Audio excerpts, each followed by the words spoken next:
Hello, everybody, and welcome back to the A-Side. I am your host, Riley, and if Melon can do classic reviews, so can I. In this video, I will be reviewing the Beach Boys' 1977 album, Love You, also known as the Beach Boys' foray into synth pop. But before we get started, if you're new around here, go ahead and hit that subscribe button. It's free, and you can always unsubscribe if you want. And while you're down there, go ahead and hit that like button. It really helps out the channel a lot. Kind of pushes the video into the algorithm and spreads it to more people. And remember, this video is brought to you by viewers like you. Thank you. So over the past few months, I've gained a small following of churches and synth pop fans, so I thought I should introduce you all to one of the first synth pop albums in the mainstream, from one of my favorite bands, the Beach Boys, entitled The Beach Boys Love You.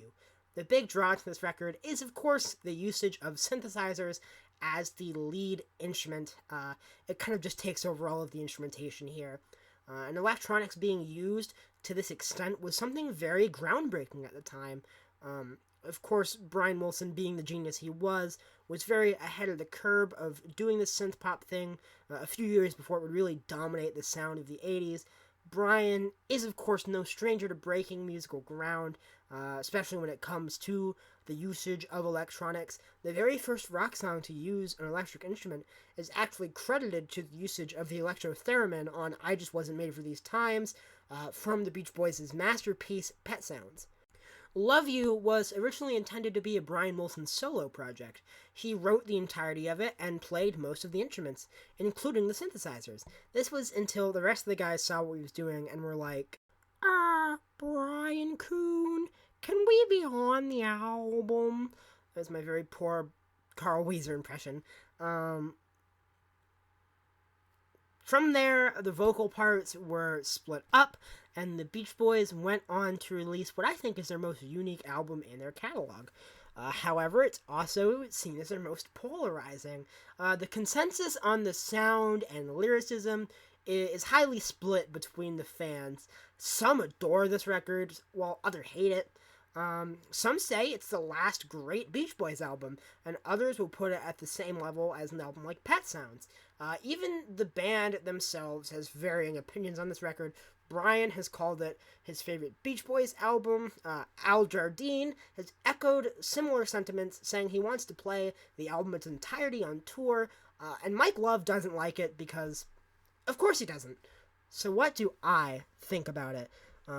Well, this album came out at a strange time for the band. It's sandwiched between the pretty bad 15 Big Ones and the mediocre MIU albums. It's also noted Bruce Johnson was out of the band at this time. He's nowhere to be found on this record. I think he left right before Holland, correct me if I'm wrong, or before Carl and the Passions. 15 Big Ones was actually a really big success for the band at the time. Their cover of rock and roll music was one of the biggest hits they'd had in years. Now many ignore it. Personally, I can't stand it. I think the production is awful, and the majority of the songs are bland covers of old rock standards. The Beach Boys Love You, on the other hand, is a huge left turn from that, with amazing production and originality. Brian taking control of this record led to this being so experimental and out of the box, both with the sound and the lyrics. In 1977, Brian was in a very bad place health-wise. He was still faced with his abusive therapist, Eugene Landy, which, if you want to know more about, go watch the movie Love and Mercy. It's a biopic that explains kind of his mental decline around the time they were making Pet Sounds and Smile, and then what went on with his abusive therapist, Eugene Landy. Many of the lyrics on this album are very juvenile and very childish. Brian tries to recapture his youth and the happy things he did in the old days, and tries to capture this like childlike innocence. He just talks about the things that he is interested in and what he enjoys at the time, kind of like a stream of consciousness kind of things. This can be seen on songs like Johnny Carson, about TV host Johnny Carson. Many people hate this childish lyricism, but I actually love it. I see it as a form of whimsical escapism in this dark chapter of the Brian Wilson story, and it gives you kind of a similar feeling of that childlike wonder while you listen to it. And furthermore, I don't get why fans will give a pass to the lyrics on early Beach Boys songs like Amusement Park USA, but then turn around and criticize the lyrics on a song like Roller Skating Child or the aforementioned Johnny Carson. I also think the themes of childlike wonder and recapturing adolescence is very interesting when it's contrasted with the aging and sometimes strained vocals of especially Brian and Dennis in their 30s. This can also be a weakness of the record, however, especially when it comes to some of Dennis's lead vocals. But a majority of the vocals on this record are amazing. This is a Beach Boys album after all. Even on their worst albums, the Beach Boys serve up the most awe-inspiring and gorgeous harmonies in music history. Every time the warm, dreamy harmonies come in, I'm reminded of how amazing this band is and how talented Brian is. He really had an ear for writing these close, beautiful harmonies. There is also the Beach Boys' secret weapon on this album, Carl Wilson. I love Carl Wilson. Carl has beautiful vocals, and he really dominates the Beach Boys 70s catalog, especially on like Sunflower and Surf's Up. And this is no exception here on the Beach Boys. Love you, Carl does an amazing job. Brian, once again having full creative control, leads to this record being extremely cohesive. It is basically the thoughts and passions of Brian Wilson in 1977 put to music. This cohesive nature is captured even more by the sound of this record. The sound is where this record really makes me love it. As mentioned earlier, this is a very early example of synth pop in the mainstream. Every song is structured around these Moog synthesizers, and they just sound awesome. I adore the sound of the early Moog analog synthesizers, and the ones used on this album are certainly no exception. They're just so warm and pretty punchy in places. The drums are also very cool here. All the drums have this like very reverby sound to them, once again being very prophetic of the Gage drums that were so wildly popular throughout the 80s. And this record does have guitar on it, however, the tone of it is more warm and dreamy. I love how the guitars sound on this record.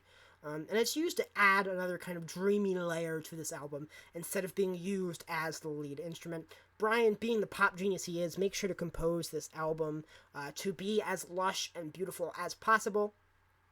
Much like Pet Sounds, Love You includes a myriad of other instruments, and a lot of these songs actually use piano and keyboard as complements to the synth lines, and they just sound like a dream. The Beach Boys' Love You also includes the usage of a lot of other instruments, brass, saxophone, and bells in particular, really giving this album just so many more dimensions than just a synth-led album. You can tell it's that kind of Brian Wilson, Beach Boys, genius kind of composer mentality. And the Beach Boys' Love You is, as I mentioned earlier, one of the coolest and most unique albums in the Beach Boys' discography, but also one of the coolest and most unique sounding albums I've ever heard in general. Getting into the track list, this album opens with one of my favorite Beach Boys openers, Let Us Go On This Way. Perhaps my favorite song on the record, one of like 3 or 4 I would consider like my favorite songs on this record. It showcases what makes this album so unique and amazing, just in a perfect way. We start off with the perfect opening lyrics for this record. To Get You Baby went through the ringer. The song is a story of love and attaining this happiness throughout the hard and dark times. Very reflective of kind of the themes of the album as a whole, of despite dark things going on, you're kind of hearkening toward the happy things. The chorus here is a plea with God to let this romance continue in the positive direction it's headed. And on the subject of the chorus, it's just beautiful. The harmonizing on God, please let us go on this way, while the instrumentation strips back to just the piano, is simply breathtaking. And this record really does open with a bang, as the synth and keyboard pairing just start without hesitation. There's no fade in, you just start the album and boom. And it just hooks you immediately. And the synthesizers on this song are particularly punchy, and I love it. The track also comes with complete swirling saxophones that really sound great and round everything out. Carl's lead vocals are amazing, as always, and the switch up to Mike on the bridge is a very cool change of pace. The focal point is definitely put on Mike here, as the instrumentation is left to pretty much just the synths, but it's the perfect time to see what these bad boys do all by themselves. The synths here shine, and you can really hear that great guitar tone. I just adore this song. It's one of my favorites on this record for me, and I believe it deserves to be held in the same regard as some of the band's finest. Roller Skating Child is very reminiscent of a classic Beach Boys pop hit out of their 60s heyday. It's a simple song about roller skating with their sweetheart. It's just so much fun. I have so much fun with this song. It's got this driving clap beat similar to I Get Around. It then introduces us to this cool gauged reverby drums I mentioned earlier. It opens, you've got the first kind of lyrics, well, she's a roller skating child with the ribbon in her hair, and then you get those drum hits, and it's really the first time you're introduced to the kind of gauged reverby drums, and it's front and center in that moment, and they continue throughout the record, but it's a great way to introduce that sound and concept. I also think the guitar work on this track is pretty sick, in a way you wouldn't necessarily expect from the Beach Boys, outside of their work with, like, Fattar and Chaplin, maybe, in, like, the mid-70s. It almost reminds me of, like, Elliott Smith, something you'd hear in, like, Figure Eight. Really cool. The chorus on this song is one of the catchiest found, I think, in the late era of the Beach Boys discography. It just is so catchy, it gets stuck in my head. And we'll make sweet love until the sun goes down. We'll even do more when her mama's not around. It just gets lodged right in there. Overall, I think Roller Skating Child is just a classic, fun-loving song in the Beach Boys discography, except painted with these synths and forward-thinking composition that takes this from a fun pop song to something even more. Mona is a hypnotizing cut. The repetitive melodies, buzzing synths, and swirling saxophones are just entrancing. Dennis's gravelly vocals add a lot of texture to this track. I definitely think it's his best vocals on this record. And I also love the bombast that's added by the bells on this track. Johnny Carson, the instrumentation on this sound is weirdly dark. It sounds like an evil circus. And this darkness is weird, because the song is literally just about how much Brian enjoys watching television host Johnny Carson. But it's kind of hilarious. And the song does sound really cool. I especially like the part in the chorus where Mike and the rest of the band alternate singing every word just to harmonize at the end of the phrase. It's nice to have you on the show tonight. It really shows you how, in no pun intended, harmony this band was. They really knew how to work together and have this cool interplay. Especially by 1977, they were definitely just masters of their craft. Good Time is a song about not worrying about the future and just living in the present, enjoying what you have while you have it. Brian reflects on his relationships, and he knew they might fall apart, but he just wants to enjoy them while they're there. And maybe it won't last, but what do we care? My baby and I just want a good time. It's about not worrying about everything that's going to come after or worrying about what's coming before you. It's just, you're here, you're now. Enjoy your short life while you're here. Have fun, and it's just some beautiful stuff. The song is the last vestige of young Brian Wilson's voice. The vocal performance sounds like it's from the 60s with his sweet falsetto and smooth lower range. Brian's continued drug use would change his voice, and this is one of the last moments of that classic Beach Boys Brian, similar to songs like Surfer Girl, like what you'd get there. I still think Brian is insanely talented. I saw him a few months ago live in concert. It was amazing. Brian is still a genius, but his vocals back then, man, like I said, on songs like Surfer Girl or Caroline No or Warmth of the Sun were just amazing. And it's kind of sad hearing it kind of for the last time here, but it is just beautiful. Sonically, I think this is the most Beach Boys sounding track on the album. It's fairly light on the synths, and the chorus is lined with an army of trumpets and French horns. The opening of this song is a fade-in of harmonica and woodblock, reminding me of something off of Smile, of all things. And it sounds amazing throughout. I also love the part of the verse where it goes, and when I'm looking at her, I hear that pitter patter, with the boys in the background laying down these really cool background vocals, the doo doo doo doo doo doo doo doo doo, kind of matching it. I didn't do that much justice, but really cool moment. Ding Dang is a very short, blink and you'll miss it song, but it is a very cool little experiment. Solar System, on the other hand, is easily the low point on this record for me. I really can't stand this song. It's way too childish, even for this album. It just sounds like elementary school. It's about the planets. It's something my kindergarten teacher would have sang to me when I was 5. It's just really dumb, and I can't get into it. Brian's vocals are really very rough on this track too, and it really drags things down. The harmonies are awesome as always, but it's really not enough to make the song listenable. I do, however, find the lyric, "If Mars had life on it, I might find my life on it," very amusing. This song is still an L though. The Night Was So Young, on the other hand, is another one of my favorites on this record. It's so warm, and it just feels so intimate. And this atmosphere of intimacy is really bolstered even further by Carl's amazing vocals. Carl's voice is amazing on this song, and it's really what makes this track, like I said, it really pulls out that intimacy and warm beautifulness. It sounds like you're right there. The harmonies on the chorus are amazing, and when Carl breaks out of the harmonies back into his lead vocals, it's pure magic, baby. And the guitar tone really does add to this warm vibe as well. I'll Bet He's Nice is a song where Dennis takes the vocal lead. Unlike Mona, however, his vocals really falter on this track.